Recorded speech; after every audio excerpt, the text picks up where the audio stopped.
The cabin hummed with the low drone of engines at 35,000 feet. First-class passengers sipped champagne and adjusted noise-cancelling headphones. Simone Carter sat in 2A, her emerald green blazer pressed, her posture perfect. Then Brenda appeared. The flight attendant's eyes narrowed as she approached. Her smile was thin, professional, cold. "Excuse me, ma'am. I need to see your boarding pass." Simone looked up from her tablet. "Is there a problem?" "Just a routine check." Brenda's voice carried across 3 rows. Heads turned. Simone handed over the pass. Brenda studied it, lips pursing. "This seat is reserved for premium passengers." "I am a premium passenger. I'm going to need to verify this with the gate." Brenda's hand moved to Simone's leather bag on the adjacent seat. Without asking, she grabbed it and tossed it into the aisle. The bag hit the floor with a heavy thud. Documents scattered. A silver pen rolled toward row 5. The cabin went silent.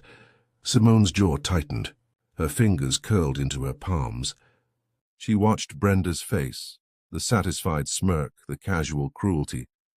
Behind them, passengers whispered and reached for phones. Simone stood slowly. She bent to collect her papers, her movements deliberate and controlled. When she rose, her voice was steady. "You have no idea what you just did." Brenda crossed her arms. "I know exactly what I did." 48 hours earlier, Simone had sat in her downtown office on the 14th floor. The space was modest. No corner suite, no floor-to-ceiling windows. Her assistant had long gone home. She worked under a single desk lamp, reviewing the final contract pages. Skywing Airlines needed her. Their stock had plummeted after a series of passenger scandals and mismanagement claims. Bankruptcy loomed. Her firm specialized in corporate rescues, and she'd spent 6 months analyzing their books, restructuring debt, negotiating with creditors. She was their last chance. Simone had learned the airline business from an unusual angle. Her mother, Grace Carter, had cleaned airline offices for 23 years. Simone remembered visiting those fluorescent-lit terminals at midnight, watching her mother empty trash bins and polish executive desks. Grace never complained. She said every job had dignity if you brought dignity to... Now Simone owned part of those airlines. She signed the final page with her mother's silver pen, the one gift Grace had bought herself after 30 years of work. The pen felt heavy. Simone placed the contract in her leather bag, the one she'd saved 2 years to afford. Tomorrow she'd fly Skywing's flagship route. First class. She'd earned it. Her phone buzzed. A confirmation email, seat 2A. Boarding at 7 a.m. She allowed herself a small smile. Her mother would have been proud. She locked the office and took the subway home, the contract tucked safely in her bag. She didn't know she'd need it so soon. Back in the cabin, Brenda stood over the scattered papers. Other passengers watched with phones raised. Simone knelt to gather the documents, her hands steady despite the heat rising in her chest. "Ma'am, please return to your assigned seat." Brenda's voice grew louder. "You're disrupting first-class service." Simone stood, papers in hand. "This is my assigned seat. Check your manifest, I already checked." "There's been a mistake." Brenda leaned closer. "These seats are for our premium members. I'm sure there's a lovely spot in coach." A man in 3B shifted uncomfortably. A woman in 1C pretended to read her magazine. No one spoke up. Simone pulled out her phone. "I'd like to speak with the captain." "That won't be necessary." Brenda reached for the call button. "I'm contacting security. They'll help you find your proper seat." "My proper seat." Simone's voice remained calm, but her eyes hardened. "What exactly makes this not my proper seat?" Brenda's smile didn't reach her eyes. "Let's not make this difficult. Some passengers purchase tickets they can't actually use. It happens. We'll get you sorted." The intercom crackled. Brenda spoke into her headset, describing a situation in first class and requesting assistance with seat verification. She emphasized the word verification like a weapon. Simone stood perfectly still. She thought of her mother's hands, raw from industrial cleaning solutions. She thought of the contract in her bag, the one that had saved this airline from collapse. She thought of Clause 7B. "This seat doesn't belong to you," Brenda said, turning back to other passengers. "We'll have this resolved shortly." Simone bent down again. This time she reached for a specific folder. Simone's pulse hammered in her ears. The cabin noise faded to a distant hum. She saw only Brenda's back, already turned away, already dismissing her. Her mother's voice echoed from 20 years ago. "Baby, sometimes the world will tell you that you don't belong. Don't you believe it?" But believing wasn't enough anymore. Simone had spent 3 decades proving herself. Top of her class at state school, merit scholarships, 70-hour work weeks. She'd built a reputation one saved company at a time. She'd negotiated with boardrooms full of men who looked past her. She'd smiled through casual dismissals and strategic underestimations. She'd won every time, and now this. On an airline she'd personally rescued from financial ruin, in a seat she'd paid for with money she'd earned through brilliance and persistence. Her bag, the one containing documents worth $40 million, thrown to the floor like trash. The rage beneath her calm exterior was not hot. It was ice. She thought of the contract clause she'd insisted on during negotiations. Skywing's lawyers had resisted. Too broad, they'd said. Too punitive. She'd held firm. No deal without protections. They'd needed her money more than their pride. Now she understood why that clause had mattered so much. Not hypothetically, not theoretically. Right now. In this moment. In this seat. Under these eyes, her fingers found her mother's pen in the bag. She clicked it once. The sound grounded her. Not this time, she thought. Not ever again. She looked at Brenda and smiled coldly. 6 months ago, Skywing's interim CEO had walked into Simone's office with desperation in his eyes. The airline was hemorrhaging money. Passenger trust had evaporated after 3 viral discrimination incidents. Employees faced layoffs. Bankruptcy was 8 weeks away. "We need a miracle," he'd said. Simone had done her research. Skywing had good bones. Strong roots, decent fleet, loyal hub employees. The problem was leadership and culture. She could fix both, but only if they'd accept her terms. She'd learned corporate rescue from her mentor, David Okonkwo, himself a black investor who'd rebuilt 3 failing companies. He'd taught her that saving a business meant more than balance sheets. It meant examining values. Money follows trust, David always said, and trust requires accountability. Simone had spent weeks analyzing Skywing's problems. The discrimination incidents weren't isolated. They revealed systemic failure, inadequate training, no oversight, employees rewarded for rule enforcement without considering context or dignity. Passengers of color consistently reported hostile treatment. The airline had issued apologies but changed nothing. She'd made her offer. $40 million in emergency funding and debt restructuring. In exchange, she wanted equity and operational oversight, and one non-negotiable clause. Clause 7B, zero-tolerance discrimination policy with immediate enforcement authority granted to investor representatives. Any verified incident would result in immediate termination and public accountability measures. No appeals, no delays.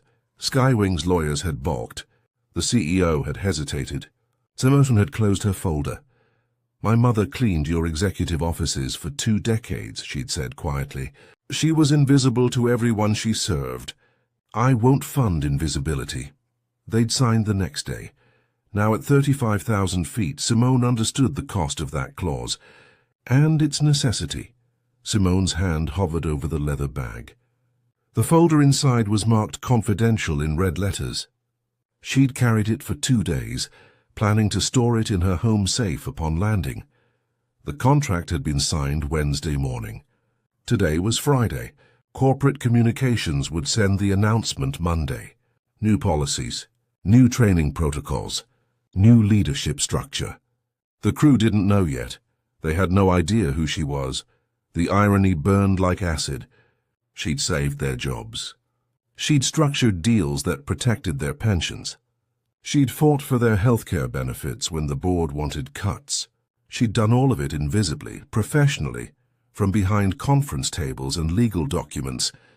And now Brenda had thrown her bag to the floor. Simone pulled the folder out slowly. The contract was thick. 87 pages of terms, conditions, equity structures, and operational mandates. She flipped to Section 7. Her eyes found Clause 7B. The words she'd fought for glowed under the cabin lights. Immediate enforcement authority. No committee review. No grace period. No 3 strikes policy. 1 verified incident, 1 consequence. She'd written it that way for a reason. Her phone buzzed. A text from her assistant. CEO confirms announcement Monday, 9 a.m. Press release ready. You did it, boss. Simone looked at Brenda, who was now serving drinks to row 3. The flight attendant laughed at something a passenger said. Easy, comfortable, unaware. Simone closed the folder. She stood. Her voice carried across the cabin, clear and professional. I'd like to see the captain now. Every head turned. The captain emerged from the cockpit, navy uniform crisp, silver wings gleaming. His face showed mild concern, nothing more. Brenda straightened, confident in her position. Captain Morrison, we have a passenger refusing to cooperate with seat verification. Brenda gestured toward Simone. She's become disruptive. Morrison's eyes swept the cabin. Phones recording. Passengers watching. He'd handled situations like this before. De-escalate, contain, move on. Ma'am, I'm sure we can resolve this quickly. His voice was practiced calm. If there's been a ticketing error, Simone handed him her business card, simple, white embossed lettering. Morrison glanced down. His expression shifted. Color drained slightly. He looked at Simone again, then at the card, then back. Miss Carter. He said her name carefully. I didn't realize you wouldn't, Simone said quietly. The announcement isn't until Monday. Brenda watched the exchange, confusion flickering across her face. Captain, I don't understand why we're delaying. Brenda. Morrison's tone sharpened. Please give us a moment. But this passenger clearly doesn't belong in... I said give us a moment. Morrison turned fully towards Simone. Sweat beaded at his temple. Ms. Carter, has corporate sent the internal memo yet? No, Simone said. They haven't. The silence stretched. Morrison's jaw worked. He understood the implications now, the timing, the optics. A passenger in 4C coughed. Someone's phone chimed. Brenda crossed her arms. Captain Morrison, with all due respect, I've followed protocol. This passenger hasn't provided adequate... Brenda, please. Morrison's voice cracked slightly. Just wait. Simone watched him calculate. Damage control, liability, corporate response. She saw him choosing the easy path. Smooth it over, apologize quietly. Pretend nothing happened. False hope hung in the recycled air. But Brenda wouldn't let it go. Captain, I don't know who this woman claims to be, but I've been with Skywing for 12 years. Brenda's voice rose. I know our premium passengers, and I know when someone is trying to... Brenda, stop talking. Morrison's command was sharp. No. Brenda stepped forward. I've handled situations like this before. Security needs to remove her before other passengers feel uncomfortable. Other passengers, Simone's voice cut through. Or just you. I'm doing my job, Brenda snapped. And my job is making sure first class remains first class. The cabin erupted in whispers. A woman in 1C started recording openly. The man in 3B shook his head. A teenager in 5A muttered, This is messed up. Morrison reached for Brenda's arm. We need to talk. In the galley now, Brenda jerked away. I'm not going anywhere until this is resolved properly. Simone stood. She reached into her bag and pulled out the leather folder. Slowly, deliberately, she unzipped it. The pages inside were crisp official, stamped with corporate seals. Morrison's eyes went wide. His hand dropped to his side. What is that? Brenda demanded. Simone pulled the contract out. 87 pages.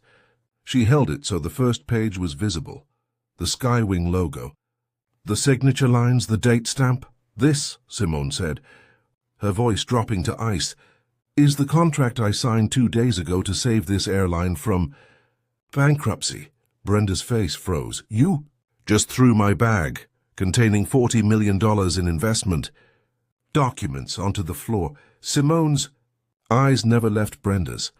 You demanded I move to coach. You called security on me. You did all of this because you decided I didn't belong. Morrison stepped back. His face was ash. You just assaulted your employer.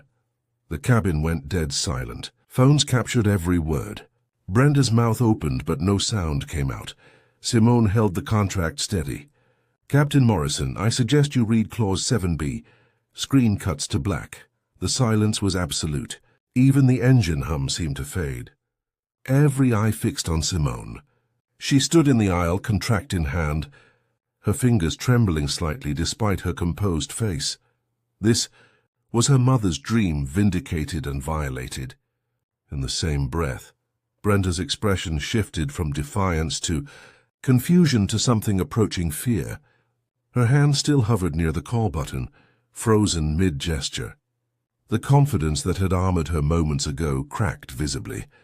Captain Morrison reached for the contract with a shaking hand. Simone let him take it.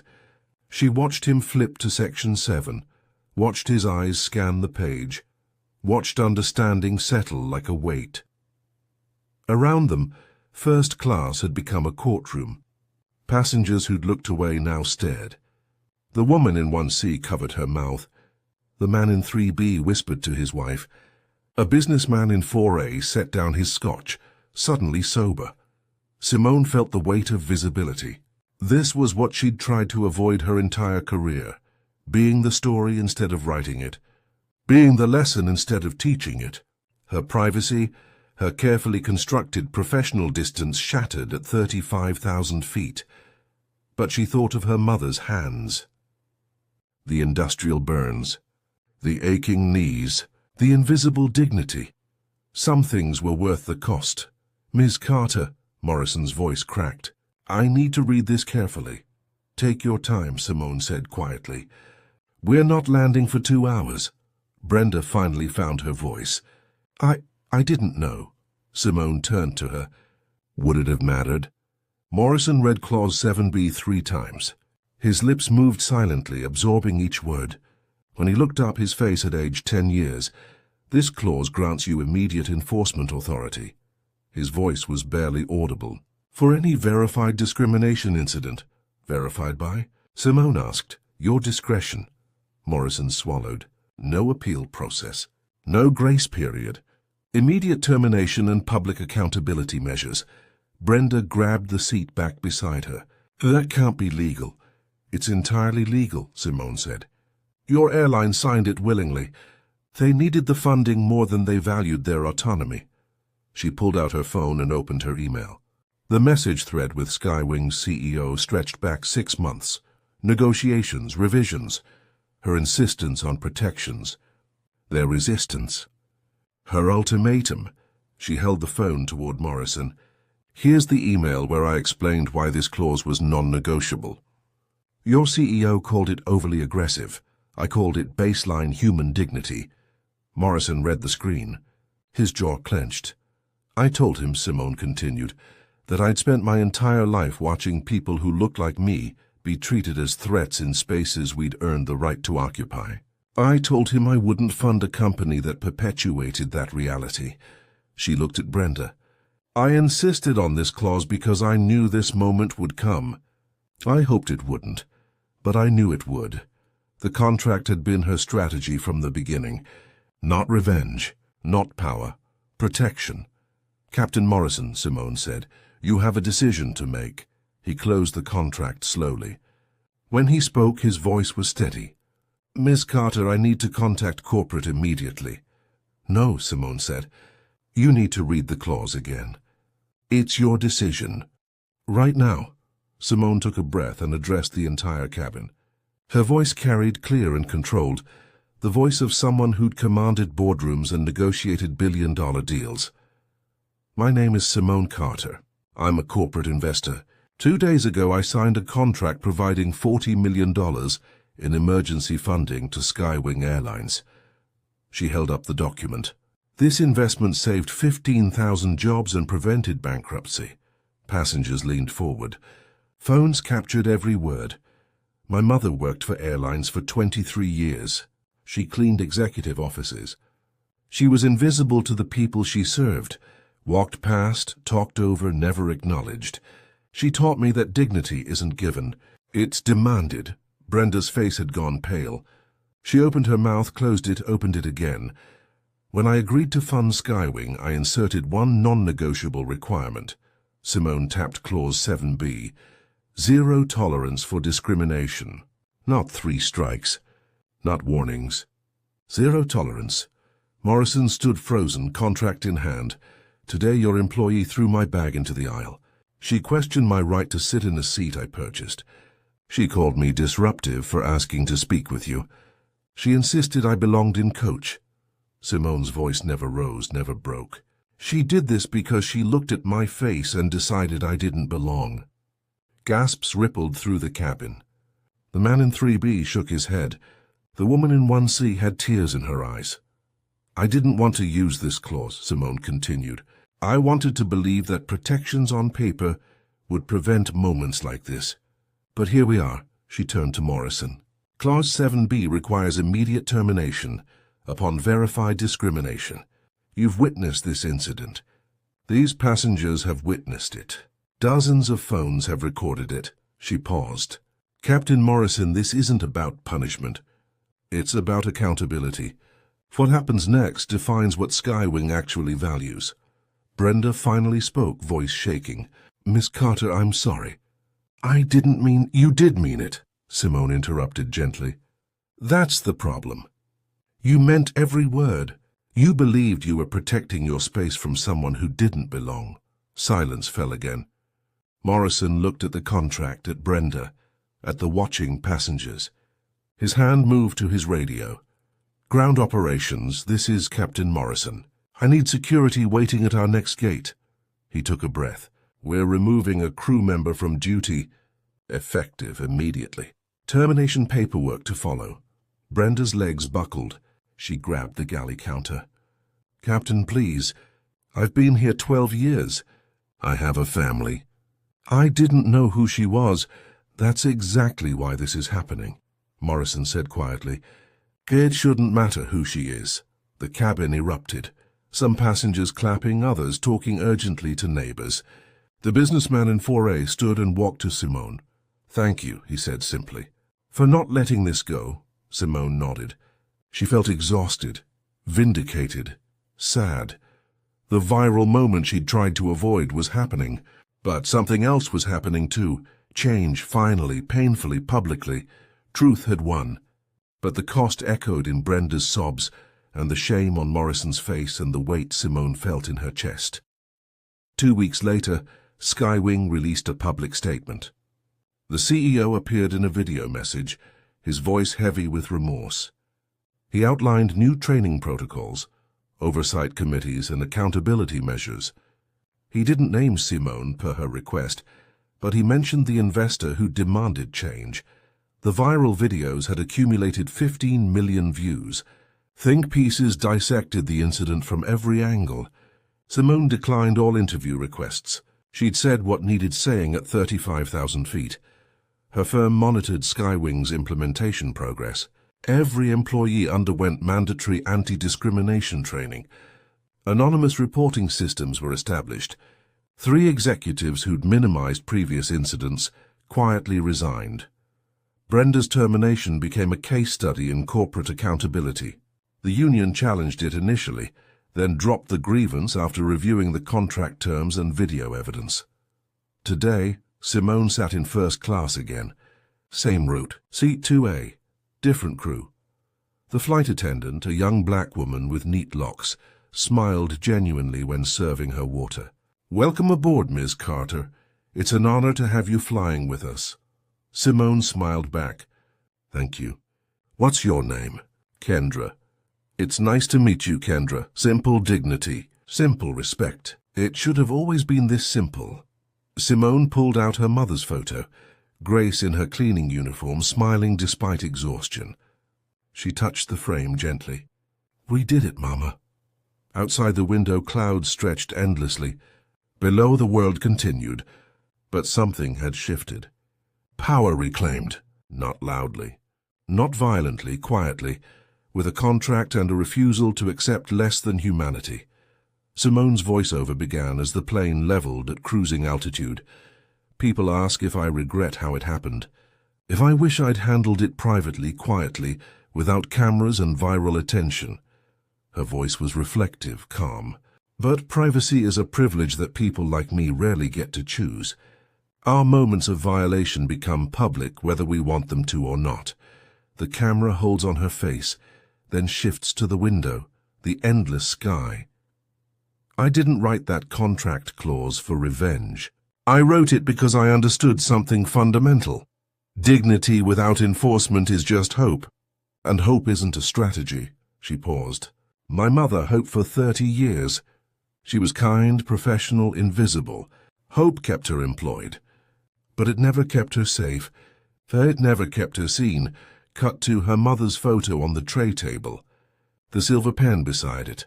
I fought with leverage, not anger. I prepared for the moment I prayed would never come. And when it came, I didn't have to explain myself or prove my worth or beg to be believed. Her voice strengthened. I had a contract. I had accountability written into the foundation of their survival. They needed my money. I made sure they'd remember my humanity. The plane descends. Landing gear extends. The cabin dims slightly. Respect isn't given. It's not earned either, because that implies it's conditional. Respect is enforced, with boundaries, with consequences, with people who refuse to disappear quietly. Final image. Simone closes her mother's photo. She puts the pen away. She looks out at the approaching runway, at solid ground, at a world that's slightly different now. That's how change happens, not with hope. With contracts, fade to black.